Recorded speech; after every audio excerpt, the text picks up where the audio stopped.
Elle est trop stupide pour se rendre compte de ce qui se passe, j'ai entendu mon mari, James, dire à travers la porte entr'ouverte du bureau. Meredith a toujours été douée pour faire des cupcakes, mais les affaires ? S'il te plaît. Elle ne se rend même pas compte quand je touche à l'argent, et elle a signé ses documents de prêt sans les lire. Son frère, Thomas, a ri. Eh bien, ça va être plus facile qu'on ne le pensait. Le mois prochain, on sera propriétaire de tout. Elle sera dehors, et personne ne nous blâmera quand l'affaire fera faillite, a poursuivi James. Elle reste aveuglément amoureuse de moi après 20 ans. C'est presque trop facile. Je suis restée paralysée devant le bureau arrière de ma boutique, la main sur la bouche pour ne pas halter. Mon cœur battait si fort que j'ai craint qu'il ne l'entende à travers le mur. Je suis reculée sur la pointe des pieds, priant pour que les vieilles planches du sol ne craquent pas. Je m'appelle Meredith Wilson. J'ai 47 ans et je suis la fière propriétaire de la Sweet Dream Bakery à Minneapolis, Minnesota. Du moins, je croyais l'être. L'entreprise que j'ai construite de toutes pièces pendant 15 ans, celle qui a payé les études universitaires de notre fille, Véronica, était apparemment devenue un objectif pour la cupidité de mon mari. Je me suis glissée par l'entrée arrière vers l'allée, m'appuyant contre le mur de briques tandis qu'une vague de nausée m'envahissait. Comment ai-je pu être si aveugle ? Toutes ces réunions d'affaires nocturnes que James avait avec Thomas, les suggestions subtiles de signer des papiers parce que j'étais trop occupée à faire cuire, le changement progressif dans la façon dont James me parlait avec ce ton condescendant que j'avais en quelque sorte ignoré ou excusé. J'ai respiré profondément plusieurs fois l'air frais de l'automne, essayant de me calmer. Je ne pouvais pas les affronter maintenant, pas quand j'étais si bouleversée et prise au dépourvu. J'avais besoin de réfléchir, de comprendre ce qu'il planifiait exactement. D'une manière ou d'une autre, j'avais fini par épouser un étranger. En marchant vers l'avant de la boutique, j'ai remarqué une voiture neuve et élégante garée de l'autre côté de la rue, la dernière acquisition de Thomas, sans aucun doute. Je me suis demandé combien de mes ventes de cupcakes avaient financé son style de vie. Et puis j'ai compris, et si la situation financière était pire que je ne l'imaginais ? Et si je n'étais pas seulement confrontée à la trahison, mais à la ruine totale ? Sweet Dream a commencé comme un passe-temps de week-end sur les marchés fermiers. J'ai toujours adoré faire de la pâtisserie, c'est quelque chose que ma grand-mère m'a appris en grandissant dans un petit village en dehors de la ville. Lorsque nous avions besoin d'argent supplémentaire pour les appareils de Véronica, j'ai commencé à vendre mes douceurs. James m'avait soutenu à l'époque, m'aidant à monter ma petite tente chaque samedi.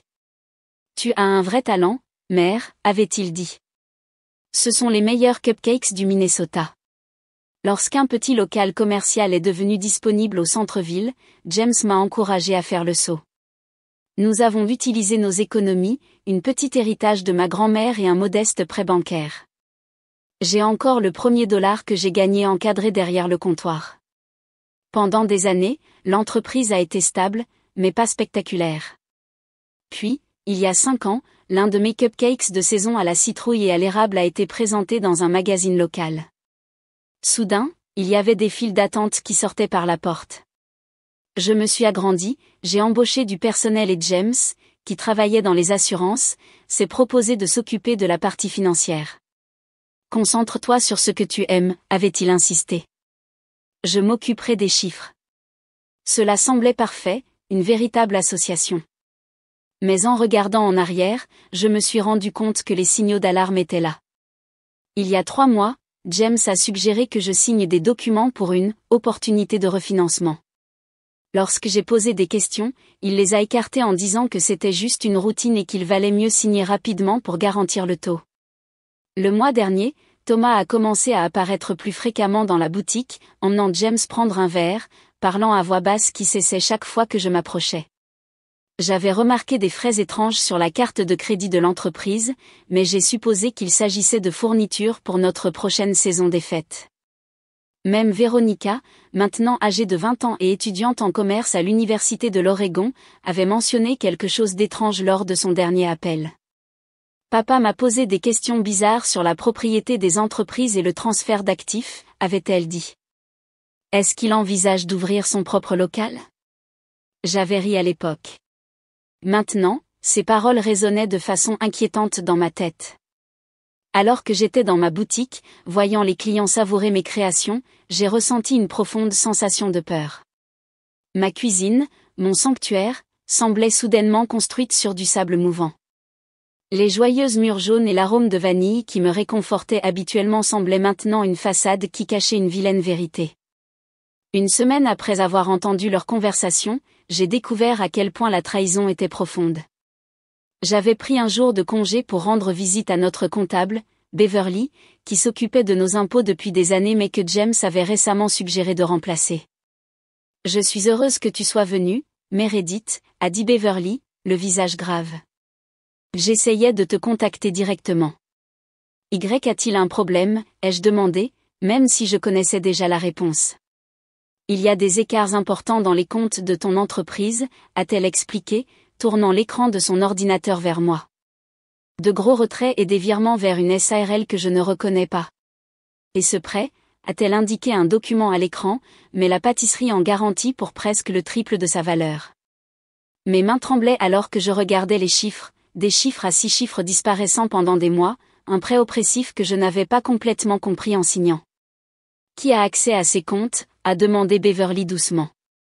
Seulement moi et James, ai-je murmuré. Son expression m'a tout dit. Elle a sorti d'autres papiers qui montraient des irrégularités remontant plus loin que je ne l'avais imaginé. James ne m'avait pas seulement trahi récemment, il détournait de l'argent depuis des années, construisant jusqu'à ce moment où il pouvait tout emporter. Beverly a glissé une carte de visite sur le bureau. Voici Gregory Palmer. Il est spécialiste en analyse financière médico-légale et avocat. Tu dois l'appeler aujourd'hui. J'ai acquiescé, hébété, en saisissant la carte. Sur le chemin du retour, ma consternation s'est transformée en quelque chose d'autre, une fureur froide et claire. Le misérable ne volait pas seulement mon entreprise, mais mon héritage, ma passion, mon lien avec ma grand-mère. Quand je suis arrivée à la maison, James m'attendait, son sourire semblait sinistre maintenant, sachant ce qui se cachait derrière. J'y ai pensé, a-t-il dit avec désinvolture. Peut-être qu'il est temps de faire un pas en arrière avec la pâtisserie. Tu travailles trop. On pourrait la vendre, profiter un peu de la vie. Ses paroles ont tout confirmé.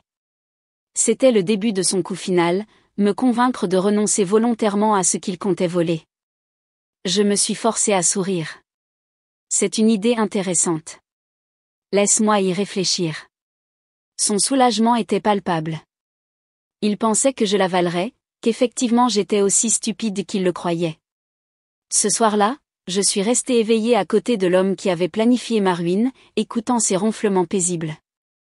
L'entreprise que j'avais construite avec ma sueur et mes larmes, les recettes transmises de génération en génération, le personnel qui dépendait de moi, tout était en jeu.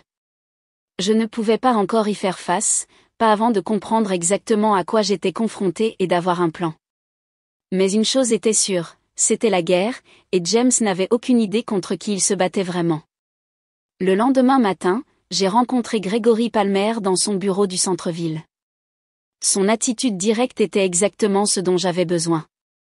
D'après ce que tu m'as raconté et ces documents, a-t-il dit, examinant les dossiers de Beverly, ton mari et son frère tentent une forme assez sophistiquée de fraude financière.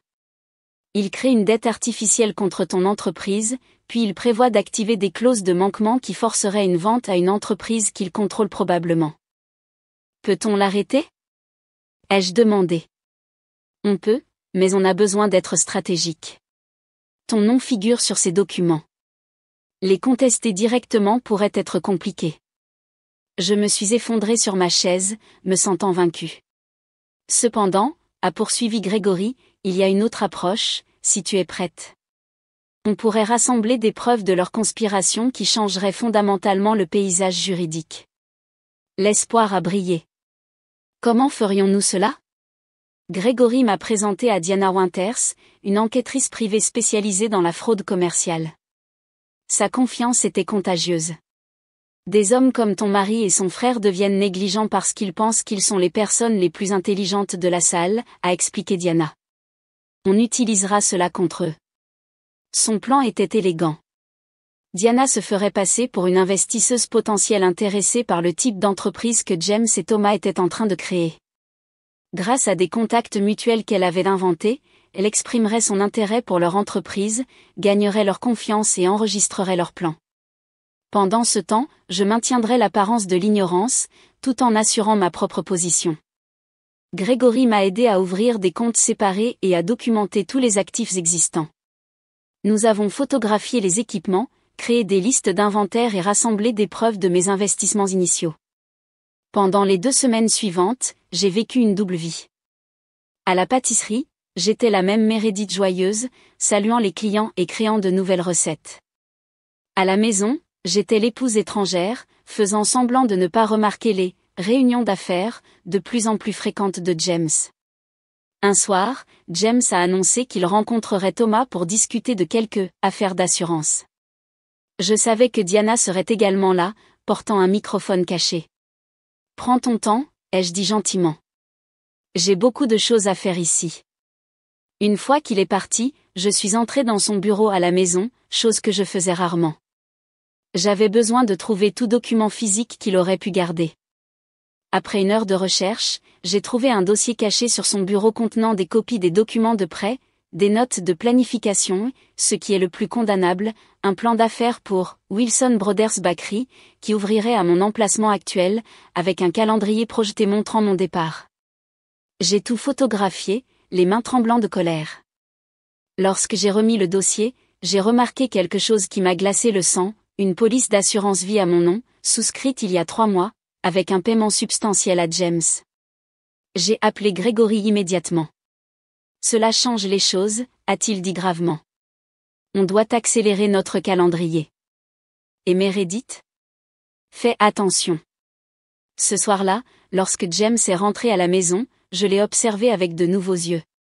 La police d'assurance était-elle seulement une bonne planification, ou quelque chose de plus sinistre ? Je ne me battais plus seulement pour mon entreprise, je me battais peut-être pour ma vie.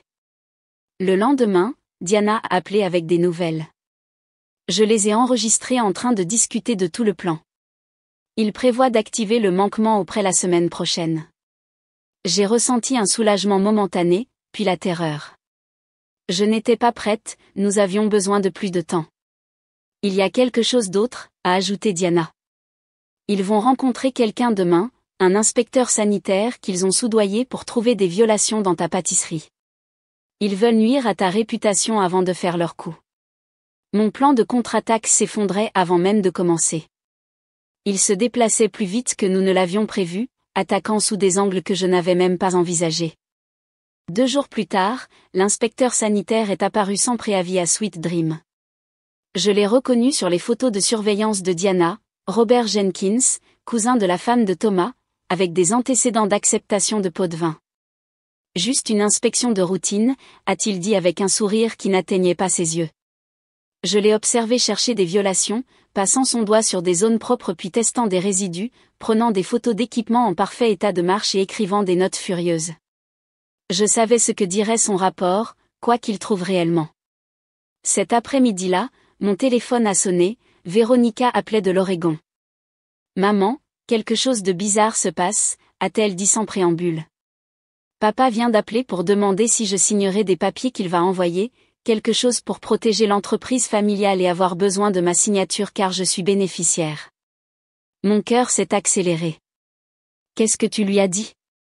Que je les regarderai d'abord, évidemment.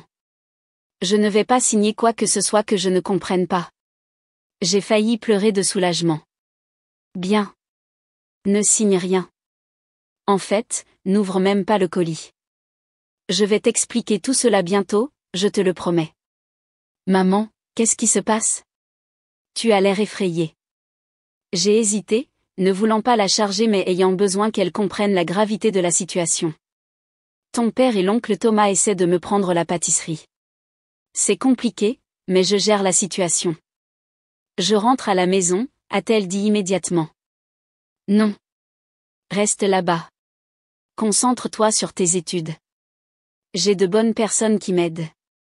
Après avoir raccroché, je me suis assise dans mon bureau, regardant les murs couverts de critiques encadrées, de photos de clients et de la licence commerciale à mon nom.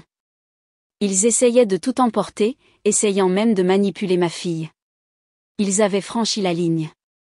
J'ai appelé une agente immobilière que je connaissais, Lynette, spécialisée dans les propriétés commerciales. J'ai besoin de comprendre quelque chose, ai-je dit. Si je voulais vendre ma pâtisserie, à quelle vitesse cela pourrait-il se produire? Et combien cela pourrait-il valoir? Sa réponse m'a laissé stupéfaite. Grâce à la réputation de la pâtisserie et à son emplacement privilégié, elle pourrait potentiellement se vendre pour presque le double de ce que j'avais imaginé. Et avec l'acheteur approprié, une transaction pourrait être conclue en quelques semaines. Un plan a commencé à se former dans mon esprit, un plan si audacieux qu'il m'a donné le vertige. Et si, au lieu de me battre pour garder la pâtisserie, je la vendais moi-même? Non pas parce qu'on me le forçait, mais à mes propres conditions, à quelqu'un qui apprécierait ce que j'avais construit. J'ai appelé Grégory pour lui expliquer mon idée. C'est risqué, a-t-il averti. Si James le découvre avant qu'on soit prêt, il pourrait essayer de bloquer la vente. Mais si on réussit, alors tu contrôles les bénéfices, pas lui. Et avec les preuves qu'on a rassemblées, on peut s'assurer qu'il ne profite pas de sa fraude. L'appel suivant de Diana a cimenté ma décision. Elle a découvert que Thomas n'aidait pas seulement James, il le faisait chanter. Apparemment, James détournait des fonds de ses clients d'assurance depuis des années, et Thomas avait des preuves. Ton mari est aussi manipulé, a expliqué Diana. Thomas a enregistré ses conversations comme assurance, menaçant d'exposer James s'il n'allait pas de l'avant avec le vol de ton entreprise. La trahison était encore plus profonde que je ne l'avais imaginé. Mon mari n'était pas seulement un voleur, c'était un lâche contrôlé par son propre frère. Ce soir-là, j'ai conduit jusqu'à la périphérie de la ville et je me suis garé sur un point de vue panoramique. J'avais besoin d'espace pour penser clairement. La pâtisserie avait été ma vie pendant 15 ans. Pouvais-je vraiment la laisser partir? Alors que j'observais les lumières de la ville scintiller en bas, je me suis rendu compte que la pâtisserie n'était pas seulement le bâtiment ou même l'entreprise. Il s'agissait de ce que j'avais créé, de ce que je m'étais prouvé. Je pouvais créer quelque chose de nouveau. Mais d'abord, j'avais besoin de me libérer de James et de son frère, une fois pour toutes. Le lendemain matin, j'ai appelé Lynette. Je suis prête à vendre, mais cela doit rester absolument confidentiel. Je comprends, m'a-t-elle assuré. Je connais quelqu'un qui pourrait être très intéressé, Hélène Bryant de Avant Libit. Elle cherche à se développer. Hélène était ma plus grande concurrente, mais j'avais toujours respecté son acuité en affaires. Ces 3 établissements étaient gérés efficacement et elle traitait bien son personnel. Si quelqu'un allait préserver ce que j'avais construit, ce serait elle. Pour le week-end, Hélène et moi étions assises dans le bureau de Grégory, négociant les termes. Elle offrirait la valeur marchande plus une prime pour la vente immédiate et le maintien du personnel intact. De plus, je recevrais des redevances pour mes recettes exclusives si elle continuait à les utiliser. J'ai admiré ce que tu as construit, Meredith, a dit Hélène. Ce serait un honneur pour moi de poursuivre ton héritage. Nous nous sommes serrés la main et Grégory a commencé à préparer la documentation. Nous aurions besoin de nous déplacer rapidement. Le rapport frauduleux de l'inspecteur sanitaire était attendu d'un jour à l'autre, et le plan de manquement auprès de James était imminent. Pendant ce temps, Diana continuait de rassembler des preuves. Elle avait placé une surveillance légale dans mon bureau de la pâtisserie, capturant une réunion entre James et Thomas où ils discutaient explicitement de leur fraude.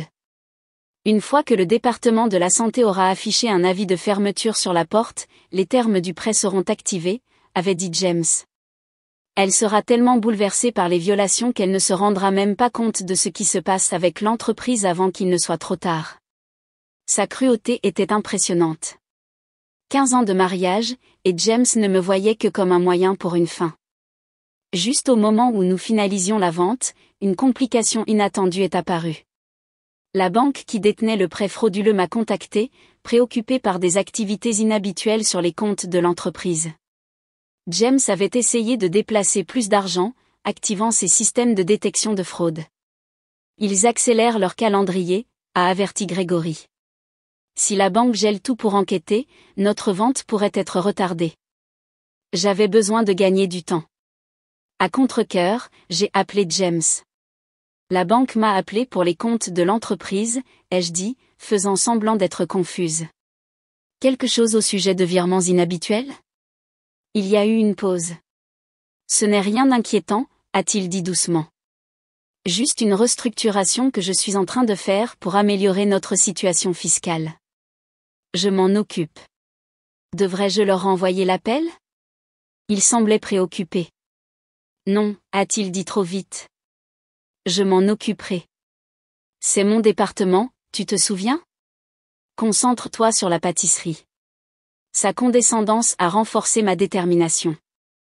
J'ai contacté la banque directement, travaillant avec Grégory pour expliquer que j'étais au courant des activités inhabituelles et que j'y faisais face dans le cadre d'une transition commerciale.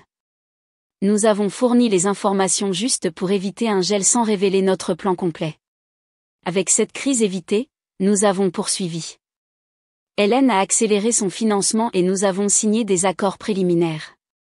La documentation finale serait prête dans 3 jours ironiquement, le même jour où le rapport de l'inspecteur sanitaire expirait et où James prévoyait d'activer le manquement au prêt. La nuit avant que tout n'arrive à un point critique, j'ai fait mon sac et je me suis préparé à rester chez une amie. Je ne supportais plus d'être dans la même maison que James, sachant ce que je savais. Alors que je partais, il est rentré tôt, me surprenant avec ma valise. « Tu vas quelque part ?» a-t-il demandé, avec une suspicion évidente. « J'ai besoin d'espace », ai-je dit, sans mentir complètement. « Je reste chez Patricia quelques jours. » Il a semblé soulagé, supposant sans doute que j'ignorais ses plans et que j'avais juste besoin de temps entre filles. Bien sûr, ce sera probablement bon. J'ai quelques affaires à terminer de toute façon.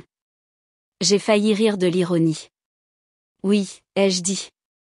Je crois que nous les avons tous les deux. Le matin où le rapport de l'inspecteur sanitaire expirait, je suis arrivé à Sweet Dream plus tôt que d'habitude. Aujourd'hui n'était pas un jour comme les autres, c'était le jour où James et Thomas pensaient me prendre tout. Au lieu de cela, ce serait le jour où ils perdraient tout eux-mêmes. Hélène avait organisé que son responsable des opérations me rencontre pour une dernière visite avant de signer. Grégory était prêt avec toute la documentation, et Diana s'était positionnée à proximité pour enregistrer ce qui promettait d'être une confrontation divertissante. Ponctuellement, Thomas est arrivé en premier, portant une mallette et arborant une expression de suffisance. Il a été surpris de me voir. « Meredith. Je ne m'attendais pas à te voir si tôt. » « Je suis toujours là tôt les jours importants », ai-je répondu calmement. Ses yeux se sont légèrement plissés, mais il a gardé sa façade. « James est déjà arrivé ?» Il arrive. 10 minutes plus tard, James est entré, accompagné d'un homme que je ne reconnaissais pas, probablement son avocat. Quand James m'a vu, il a hésité un instant avant de se reprendre. « Meredith, tu te souviens d'Arthur? Il s'occupe de quelques papiers pour nous aujourd'hui. » J'ai souri. Bien sûr. Et vous vous souvenez tous de Helen Bryant? Le visage de James a pâli lorsqu'Hélène a fait un pas en avant. Qu'est-ce qu'elle fait ici, a-t-il exigé. Hélène va acheter Sweet Dream, ai-je annoncé. En fait, nous finalisons la vente ce matin. Elle a déjà transféré les fonds sur le compte séquestre. L'émoi sur leur visage n'avait pas de prix. Thomas s'est remis en premier. C'est impossible. L'entreprise ne t'appartient pas pour la vendre. En fait, a dit Grégory, apparaissant à vue, elle lui appartient absolument. Nous avons des documents qui prouvent la propriété totale de Madame Wilson. Ce que nous avons aussi, Diana est apparue, tenant une clé USB, c'est une preuve substantielle de tentative de fraude de la part des 2 messieurs, y compris des conversations enregistrées détaillant tous leurs plans. James s'est jeté sur elle, mais les agents de sécurité qu'Hélène avait sagement engagés ont fait un pas en avant. « N'aggrave pas les choses pour toi », a averti Grégory. Les preuves ont déjà été dupliquées et assurées. Comme si c'était un signe, Robert Jenkins est arrivé avec son rapport d'inspection sanitaire frauduleux. En voyant la pâtisserie pleine de monde et la tension, il s'est arrêté à la porte. Peut-être aimerais-tu expliquer pourquoi tu étais prêt à falsifier un rapport sanitaire officiel, a demandé Diana. Jenkins a regardé Thomas, puis les agents de sécurité, et de nouveau Diana. Faisant un calcul rapide, il s'est retourné et est sorti précipitamment sans dire un mot. Ils ont perdu, ai-je dit à James et Thomas. Sweet Dream est vendu. L'argent est protégé de leur plan. Et au fait, ai-je ajouté, regardant directement James, j'ai demandé le divorce. Les conséquences ont été rapides et dévastatrices pour James et Thomas. Grâce aux preuves de Diana, tous deux ont fait face à des accusations criminelles de complot en vue de commettre une fraude, et James a subi des accusations supplémentaires liées au détournement de fonds de ses clients d'assurance. La tentative de Thomas de prendre ses distances a échoué lamentablement lorsque son chantage enregistré a été révélé. J'ai vendu Sweet Dream à Hélène pour 1,2 million de dollars, soit près du double de mon prix attendu. Le processus de divorce a progressé rapidement, et le juge a statué que James n'avait pas droit aux bénéfices étant donné les preuves de sa tentative de fraude. Ses avoirs ont été gelés pendant l'enquête, le laissant pour faire face à ses problèmes juridiques croissants avec une représentation légale d'office. 6 mois plus tard, j'étais debout dans un petit local commercial à Eugene, Oregon, à seulement 1 kilomètre du campus universitaire de Veronica. Le peintre d'enseigne terminait la vitrine, Meredith's Kitchen, Bakery and Cooking School. Qu'est-ce que tu en penses? Ai-je demandé à Veronica, qui était à mes côtés. C'est parfait, maman, a-t-elle dit, en serrant ma main. Je n'arrive toujours pas à croire que tu as déménagé ici. Nouveau départ, ai-je dit. De plus, je peux te voir plus souvent, et tu obtiens des cours de pâtisserie gratuits pour impressionner tes colocataires. Avec une partie des bénéfices de la vente, j'avais créé cette entreprise plus petite et plus personnelle, une combinaison de pâtisserie et d'école de cuisine où je pouvais partager les recettes et les techniques de ma grand-mère avec d'autres. Il s'agissait moins de construire un empire et plus de poursuivre la joie. James et Thomas ont accepté des accords de plaidoyer pour éviter des peines plus longues. La dernière chose que j'ai apprise, c'est que James purgeait une peine de 3 ans, et Thomas était dans un établissement de sécurité minimale pendant 18 mois. Leur réputation et leur carrière ont été détruites, une punition appropriée pour des hommes qui avaient valorisé l'argent par-dessus tout le reste. Alors que j'ouvrais la porte de ma nouvelle pâtisserie pour la première fois en tant que propriétaire, je n'ai ressenti aucun regret pour ce que j'avais laissé derrière moi. La trahison avait été douloureuse, mais elle avait aussi été révélatrice. J'avais découvert ma propre force et ma résilience, prouvant que j'étais tout sauf la femme stupide qu'ils avaient supposé que j'étais.